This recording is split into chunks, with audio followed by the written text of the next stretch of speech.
Hello guys, welcome back to my channel. কেমন আছো তোমরা সবাই? আশা করছি সবাই ভালো আছো। বাবলি ব্লগের আরও একটি নতুন ভিডিওতে তোমাদের সবাইকে স্বাগত জানাই।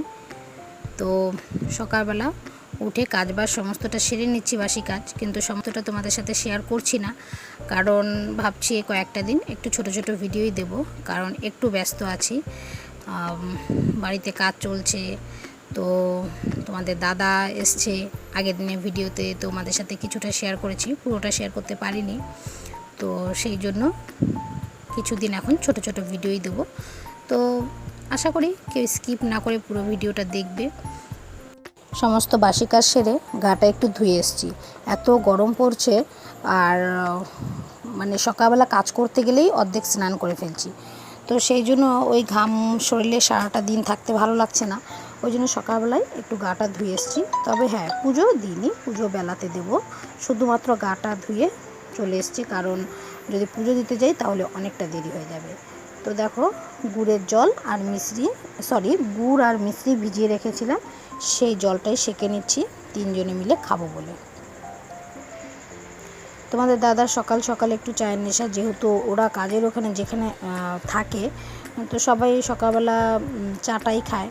তো এখানে একটু দেরি হয়ে যায় চা খেতে, যেহেতু আমি বাসি কাজকর্ম সেরে তারপরে রান্নাঘরে ঢুকি, তো একটু সমস্যা হয়ে যায়। তো ওই জন্য আর পুজোটা দিলাম না, শুধু জামা কাপড় ছেড়ে চলে এসেছি রান্নাঘরে। তো এখন চা বসাবো, আগে জলটা খেয়ে নিলাম, গুড়ের জল, তারপরে চা করে চা খাবো।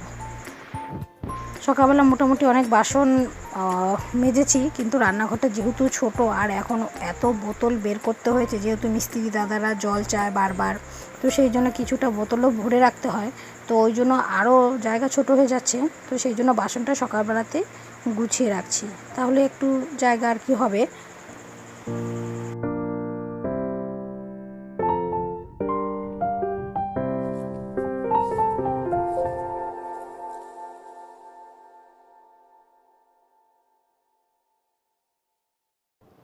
আর এই দেখো, এইদিকে এই মহাশয় চা খাওয়ার জন্য বসে আছে, আর বাবু এখনও ঘুমোচ্ছে। এত প্রচণ্ড গরম, ছেলেটা তো ঠিকঠাক ঘুমোতেই পারে না দিনের বেলাতে, তো ওই জন্য সকালবেলাতে এখন আর ডাকছি না। যেহেতু ওদের এখন অনলাইন ক্লাস হচ্ছে, তো ওই জন্য মানে বাইরে যাওয়ার চাপটা নেই, তো সেই জন্য এখন আর ডাকছি না ওকে, ও ঘুমিয়ে আছে। আর আমরা দেখো চা নিয়ে বসে গেছি, আর আজকে তোমাদের দাদা যে কাপ দুটো এনেছিল, সেই কাপেই চা নিয়েছি চা খাবো বলে। তো একটা কথা খুব মনে পড়ছিল, যেহেতু এখন সোশ্যাল মিডিয়ার যুগ, কম বেশি সবাই আমরা অনেক কিছুই পোস্ট করি, কিছু ভালো লাগা স্মৃতি, কিছু খারাপ লাগা স্মৃতি। তো যারা মিলিটারি কিংবা বিএসএফ আছে, তো তারা কাজে যায়, অনেক দিন পর বাড়ি আসে, তো তাদের ফ্যামিলির কথাটা আমি বুঝতে পারি, কারণ যেহেতু আমাদেরও বাড়িতে থাকে না তোমাদের দাদা, 6 মাস 7 মাস 8 মাস পরে বাড়ি আসে। তো যারা আর কি বিএসএফ মিলিটারি, তাদের থেকে কিন্তু আমাদের কষ্টটা কোনো দিকে কম না, একই কষ্ট। এই কি তারা সরকারি সার্ভিস করে, এই একটা তাদের প্লাস পয়েন্ট, আর আমাদের হচ্ছে বেসরকারি, কিন্তু তাদেরও যেমন ভয়, আমাদেরও কিন্তু ভয় নিয়েই বাঁচতে হয় বা ভয় নিয়েই কাজ করতে হয়। এদিকে দেখো, আজকে হচ্ছে ঢালাই হচ্ছে, ঢালাই বলতে কিন্তু ছাদ ঢালাই না, আর যে আর কি মেঝেটা হয়, সেই মেঝেতে ঢালাই দিচ্ছে। ছাদে যেরকম রড দিয়ে ঢালাই করা হয়, আমাদের সেরকম ঘরের মেঝেটাতেও আর কি রড, সিমেন্ট, বালি যা যা লাগে আর কি ঢালাইতে, সেগুলো দিয়ে ঢালাই হচ্ছে। বাবু তো ভীষণ খুশি, ঢালাই মেশিন বাড়িতে এসছে, ও ভীষণ খুশি, ভীষণ ভালো লাগে এইগুলো, বাচ্চা মানুষ তো। তো টুকটুক করে কাজ এগোচ্ছে, দেখা যাক কতটা কি হয়।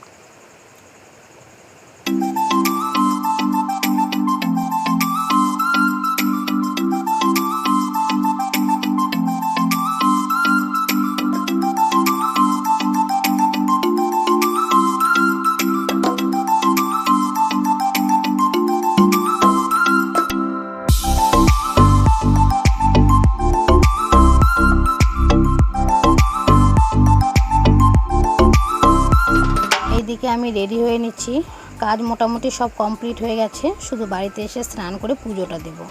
তো আমি চলে যাচ্ছি বাবুর স্কুলে আজকে মার্কশিট দেবে, সেটা আনতেই যাচ্ছি।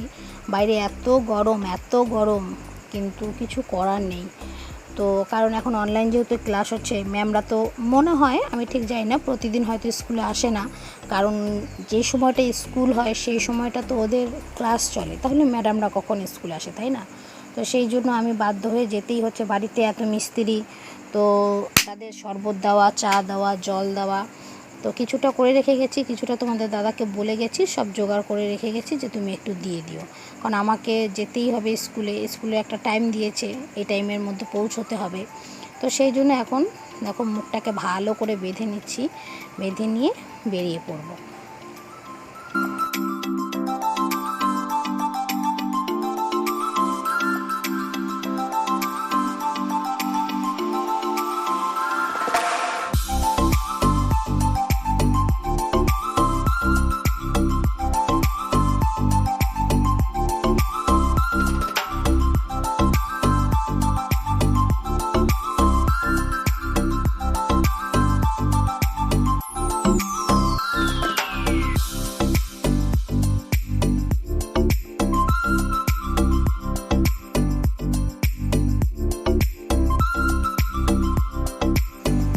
তো এই দেখো বাড়িতে চলে এসেছি, আর এই যে হচ্ছে বাবুর মার্কশিট।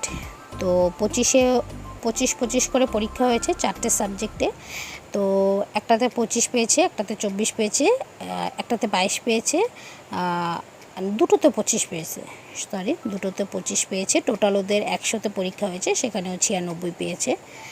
আর এই দেখো আজকের আমাদের রান্নার মেনু, সাদা আমের টক, শুধুমাত্র লবণ দিয়ে সেদ্ধ করা, চিনি একটু দেওয়া না। আর হচ্ছে পাট শাক দিয়ে ডাল করেছি, উচ্ছে ভাজা করেছি, শাক ভাজা করেছি, আর হচ্ছে বোয়াল মাছ করেছি, সাথে তো টক দই আছে। এই গরমে তো একটু টক সবাই কম বেশি আমরা খাচ্ছি, আর দইটা আমাদের একটু খাওয়াই হয়, সব সময়ের জন্যই খাওয়া হয়। তো এই যে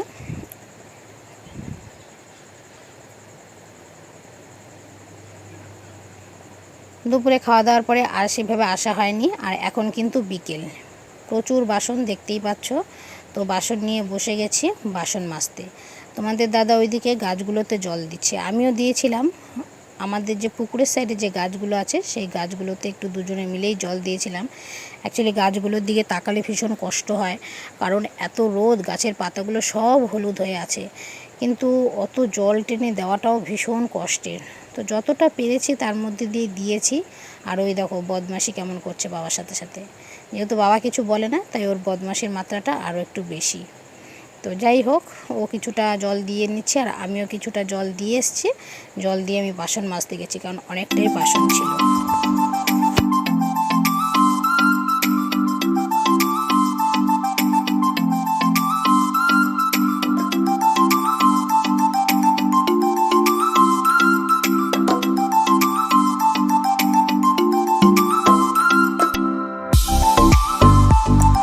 দেখো এই গাছগুলোতে সব আমি জল দিয়েছি, শুধু গাছগুলো না, মানে উঠোনটাও কিছুটা ভিজিয়ে রেখেছি, যে ওইখান থেকেও যদি গাছের শিকড়গুলো একটু জল টেনে নেয়। বুঝতেই পারছো পুরো সব ভেজা, একটু বেশি করেই দিয়েছি। তোমাদের দাদা জলগুলো টেনে টেনে দিয়েছিল, আর আমি মগ দিয়ে সব ভালো করে ভিজিয়ে দিয়েছি। বাড়িঘর পরিষ্কারের কাজ চলছে, কিছু জায়গায় একটু ঘাস হয়েছিল, সেগুলো তোমাদের দাদা পরিষ্কার করছে। আমার খুব একটা করা হয় না, কারণ সত্যি বলতে আমি সময় পাই না, কারণ বাবুকে নিয়ে ওর স্কুলেই দুপুরের বেশিটা সময় কেটে যায়, আর বিকেলবেলা ওকে ঘুম পাড়াতে যাই, সেই 3:30 বেজে যায়। তো কখন আর কি করব। আর এই দেখো ঘরের কাজ কিন্তু নিচের ঢালাইটা কমপ্লিট। তোমাদের দাদা একবার জলও দিয়ে দিয়েছে। তো ঢালাই শুরু হয়েছিল সকাল 9:44 থেকে সম্ভবত, আর 1টার মধ্যে হয়ে গেছে। তো যাই হোক, আজকের মতো চলো টাটা, সবাই ভালো থেকো, সুস্থ থেকো।